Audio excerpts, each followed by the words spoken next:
30 ఏళ్ల వెన్నుపోటు ఇది ఉత్సవాలు, అసలు వార్షికోత్సవాలు కూడా జరిగితే బాగుంటుంది. జరుగుతున్నాయి కూడా. 30 ఏళ్ళు అనగానే గుర్తొచ్చేది ఎవరికైనా ఎన్టీ రామారావుని ఎట్లా దించాడు, ఆ దించడమే కాదు, ఆయన్ను రోడ్డు మీద ఎట్లా పడేశాడు, కట్టుబట్టలతో ఆస్తులు కూడా లాక్కొని, వ్యవస్థలను అప్పుడు ఎట్లా మేనేజ్ చేసి ఘోరంగా అవమానకరమైన రీతిలో చేశాడనేది ఈ సమకాలీన చరిత్ర తెలిసిన వాళ్ళందరికీ తెలుసు.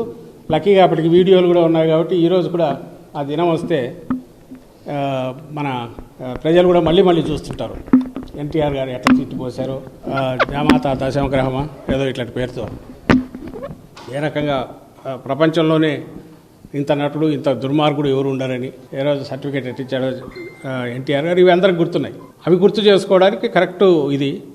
అండ్ చంద్రబాబు నాయుడు గారు కూడా అదే గుర్తు, పీడకలనండి ఇంకొకటేనండి. తన ఘనకార్యం అంటే గుర్తొచ్చేది ఇదే వస్తుంది. ఎందుకంటే ఆయన చేసిన ఏకైక ఘనకార్యము